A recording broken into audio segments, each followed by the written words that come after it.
உங்களுக்கு நிம்மதி உண்டாகுவதாக. தேவனுடைய இரக்கங்கள் அதிகமாவதாக. தேவன் என்ன சொல்கிறாங்கன்னா, லூக்கா 1:13 இந்த வசனத்தை தான் உங்களுக்கு சொல்கிறாங்க. சகரியாவே பயப்படாதே, உன் வேண்டுதல் கேட்கப்பட்டது. உங்கள் ப்ரேயரு தேவன் கேட்டுட்டாரு. நம்ம வாட்டுக்கு ப்ரேயர் பண்ணுறோம் இல்லை, ஜபத்தை கேட்குறாரா இல்லையா எப்படி புரிஞ்சுக்கிறது, எப்படி உணர்ந்துக்கிறது அப்படிலாம் நம்மளுக்கு தோணுது. எனக்கு கூட ஞாபகம் இருக்குது, நான் 6th ஸ்டாண்டர்ட் 6வது படிக்கும் போது ஒரு ப்ரேயர் ஆரம்பித்தேன். அது இன்னும் பண்ணிட்டு தான் இருக்கேன், ஸ்டாப் பண்ணவே இல்லை. ஏன்னா என் தேவன், நம் தேவன் கேட்டுட்டு தான் இருக்கார். அவர் பதில் எப்போ கொடுக்குறாரோ அது வரைக்கும் நான் காத்துட்ருப்பேன். ஏன்னா நம்ம தேவன் எது நம்ம பேசுகிறோன்னு கேட்பாருங்க. ஐயோ என் பிள்ளை பேசுது என்கிட்ட, அவ்வளோ அன்பான தேவன். இப்படி தான் நீங்கள் எத்தனையோ பேர் ப்ரேயர் பண்ணிகிட்டே இருக்கீங்க, தேவன் கேட்டுட்ருக்காரு. தேவனோ உங்கள் ப்ரேயரை விடாமல் கேட்டுட்டு தான் இருக்காரு. 40 நாள் நிறைய நாட்கள் ஆன ஜபம், அப்புறம் வருடக்கணக்காக நீங்கள் ஜபம் பண்ணிகிட்ருக்கீங்களா, அந்த ஜபம் எல்லாம் தேவன் கேட்குறாரு. தொடர்ந்து நிறுத்தாமல் ஜபம் பண்ணிகிட்ருக்கீங்களா, அத்தனை ஜபத்தையும் தேவன் கேட்குறாரு, பதில் வருது. சரிங்களா? நம்ம தொடர்ந்து ஜபம் பண்ணுறோம், அவர் தொடர்ந்து விடாமல் கேட்குறாரு. நல்லா இருக்குல்ல இது?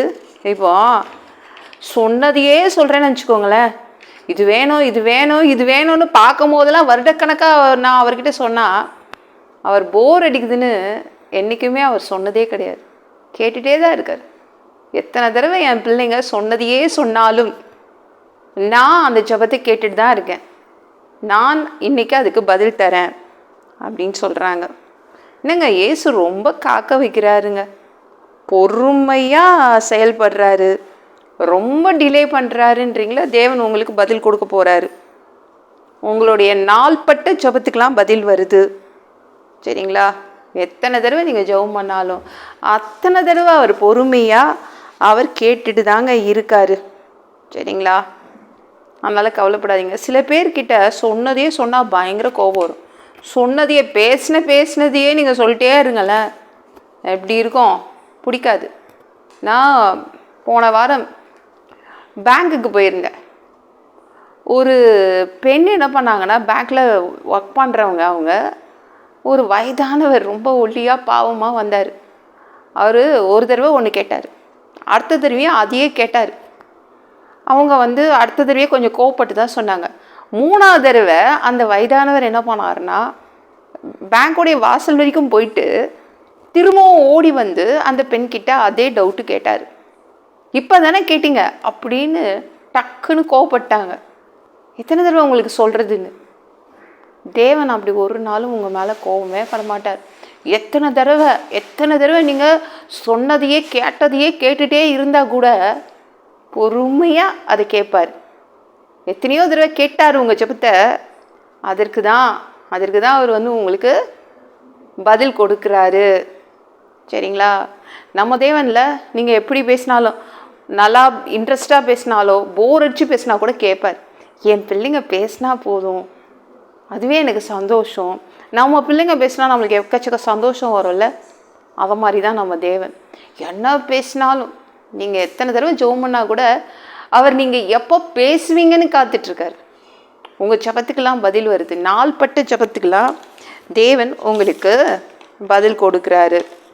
சரிங்க, இப்போ ப்ரேயரே பண்ணாமல் சில பேர் இருக்கீங்களே, எதற்குமே போராடுறது கிடையாது தேவன்கிட்ட போய். நான் எதையும் தேவன்கிட்ட போய் டிஸ்டர்ப் பண்ணுறதில்ல. அப்படி இருக்கிறவங்களெல்லாம் தேவன் சொல்கிறாரு, ஜெபம் பண்ணுங்க. நீங்கள் விடாப்பிடியாய் ஜெபம் பண்ணினால் உங்களை நான் ஆசீர்வதிப்பேன். எத்தனை பேர் ஒரு ஜெபம் கூட விடாப்பிடியான ஜெபம் இல்லை. ஒரு நாள் ஒரு ஜெபம், அடுத்த நாள் ஒரு ஜெபம், அவ்வளோதான். விடாப்பிடியாய் வருடக்கணக்கான ஜெபம்லாம் வச்சுருக்கீங்களா? இத்தனை வருஷமாக நான் ஜெபம் பண்ணுறேன், இத்தனை மாதமாக நான் ஜெபம் பண்ணுறேன் அப்படின்னு ஏதாவது ஜெபம் வச்சுருக்கீங்க? அதை மாதிரி பண்ணாதவர்களுக்காக ஏசு என்ன சொல்கிறாருன்னா, நான் உங்களை, நீங்கள் ஒழுங்காக ப்ரேயர் பண்ணிங்கன்னா நான் உன்னை பெரிய ஜாதியாக்கி உன் பேரை பெருமைப்படுத்துவேன், நீ ஆசீர்வாதமாக இருப்பா. கண்டிப்பாக நீங்கள் ஆசீர்வாதமாக இருப்பீங்க. ஆதியாகமம் 12:2. விடாப்பிடியான ஜெபம் பண்ணுறவங்களுக்கு. ஆபிரகாம் இருக்காங்கல்ல, 75 வயசு வரைக்கும் அவங்களும் அவங்க ஒய்ஃபும் எனக்கு குழந்தை கொடுங்கன்னு அந்த ஜெபமே பண்ணது கிடையாது. அவ்வளோதான், இருக்கிறத வச்சு ஒப்பேத்திக்கலாம், அதான் அண்ணன் பையன் இருக்கானே அவனை வச்சுக்கிறேன். இந்த சொந்தங்கள் இருக்கே, இந்த குடும்பம் இருக்கே, அப்படியே அட்ஜஸ்ட் பண்ணி வாழ்ந்தவங்க.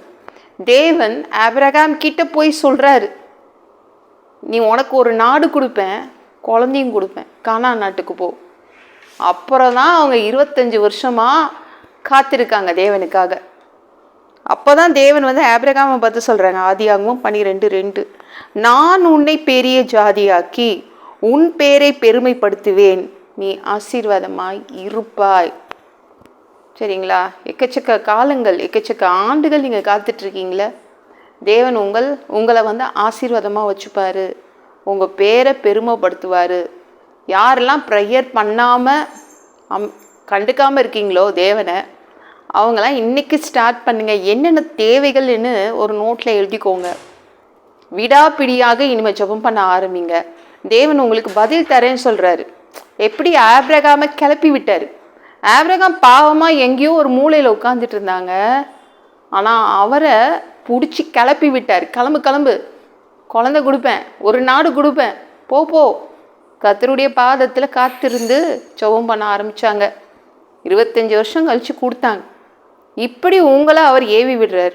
இனிமேல் ஜெபம் பண்ணுங்க, இனிமேலேருந்து ஸ்டார்ட் பண்ணுங்க உங்களுடைய தேவைகளுக்காக. இனிமேலேருந்து நீங்கள் ஸ்டார்ட் பண்ணுங்க, ஜெபத்தை ஆரம்பிங்க. சரிங்களா? தேவன் கொடுப்பாருங்க. விடாப்பிடியான ஜெபம் இருக்கணும். ஒவ்வொருத்தருடைய வாழ்க்கையிலும் விடாப்பிடியான உறுதியான ஜெபம் இருக்கணும். ஒரு நோட்டை எடுத்துக்கோங்க, ஏன்னா ஒரு டைரி எடுத்துக்கோங்க. என்னென்ன இந்த வாழ்க்கைக்கு என்னென்ன தேவை இருக்குது அதெல்லாம் எழுதிட்டு விடாப்பிடியாக ஜெபம் பண்ணுங்க. சரிங்களா? தேவன் ஒவ்வொரு நாளும் ஒவ்வொரு நிமிடமும் நீங்கள் பேசுகிறத கேட்டுட்டு தான் இருக்கார். பொறுமையாக கேட்டுட்டு தான் இருக்கார், பதில் செய்வார். இன்றைக்கி நாற்பட்ட ரொம்ப நாளாக ஜெபம் பண்ணவங்களுக்கெல்லாம் பதில் வருது. இந்த வீடியோ பிடிச்சிருந்துச்சுன்னா மற்றவங்களுக்கு ஷேர் பண்ண மறக்காதீங்க. கர்த்தர் உங்களை ஆசீர்வதிப்பாராக. ஜெபம் பண்ணலாமா? உங்கள் பிள்ளைங்க உங்கள் பாதத்தில் வந்திருக்காங்கப்பா சாமி. இன்றைக்கி நாற்பட்ட ஜெபத்துக்கு வருடக்கணக்காக உங்கள் பிள்ளைங்க உங்கள் பாதத்தில் அமர்ந்து காத்திருந்த ஜெபத்துக்கெல்லாம் பதில் வருது. இப்போ ஜெபம் பண்ணாதவர்களெல்லாம் இனிமேலேருந்து அவங்க ஜெபம் பண்ண ஆரம்பிக்க போகிறாங்க. நீங்கள் அவங்களெல்லாம் கிளப்பி விடுறீங்க. அப்படி அவங்க ஜெபம் பண்ணால் அவங்கள நீங்கள் ஆசீர்வாதமாக வச்சுப்பீங்க, அவங்க பேரை பெருமைப்படுத்துவீங்க. நன்றி. எல்லாம் பொல்லாத பிசாசுகள், ஏவல்கள், மந்திரங்கள், தற்கொலை ஆவிகள், பயத்தின் ஆவிகள், பலவீனப்படுத்துகின்ற ஆவிகள் எல்லாம் இயேசு என்ற பெயரினை கொண்டு துரத்துகிறேன். ஓடிப்போ. உங்கள் பிள்ளைங்களை இரத்த கொட்டிக்குள் மறைச்சிக்கோங்க. பரிசுத்த ஆவியால் நிரப்புங்க. ஞான ஸ்நானம் எடுக்கணும், ரட்சிப்பீராக. சாமி உமக்கு நன்றி. இயேசுவின் காயப்பட்ட தழும்புகளால் எல்லா வியாதிகளும், எல்லா பலவீனங்களும், கேன்சர் போன்ற வியாதிகளும், மரணப்படுக்கைகளும் சரியாகுவதாக. அப்பா நன்றி அப்பா. இப்போ மனிதனாக பிறந்தா ஜீவ புஸ்தகத்தில் பேர் இருக்கணும். அந்த புக்கில் பேர் இல்லைன்னா அந்த மனிதனை பிடிச்சி நரகத்தில் தள்ளிடுவீங்க. அப்பா நரகத்துலலாம் நீங்கள் தள்ளினீங்கன்னா நாங்கள் அங்கெல்லாம் போக மாட்டோம். தீ எரிக்கிற இடத்துக்கு எப்படி போய் வாழ்கிறது? அப்பா பரலோகத்துக்கு அனுப்புங்கப்பா, அது ரொம்ப நல்லா இருக்குமாமே. அந்த இடத்துக்கு அனுப்புங்க. எங்களை அடித்து உதச்சி திருத்தி கொண்டு போய் பரலோகத்தில் விட்டுருங்க. அப்பா கழுவப்படாத பாவங்கள் எல்லாத்தையுமே உங்கள் திரு ரத்தத்தை கொண்டு கழுவி எங்களை கொண்டு பரலோகத்தில் விடுங்கப்பா ப்ளீஸ்ப்பா. அதற்காக தான் உங்களை நாங்கள் வணங்கிட்டுருக்கோம்.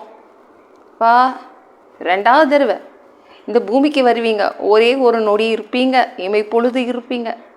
அப்பா அந்த டைமு உங்களுக்கு ஒப்பான சரிசமமான உடம்பு கொடுப்பீங்க. அதை பெற்றுக்கொண்டு மதியவானத்தில் உங்களை பார்க்க நாங்கள் பறந்து வருவோம், சந்திக்க வருவோம். அந்த தருணம் எங்கள் வாழ்க்கையை விட்டு நாங்கள் இழந்துடக்கூடாதுப்பா ப்ளீஸ்ப்பா. பரிசுத்தமாக வச்சுக்கோங்க. அப்பா ஒரு மனிதன் பரிசுத்தமாக இருப்பது கடினம் அப்பா.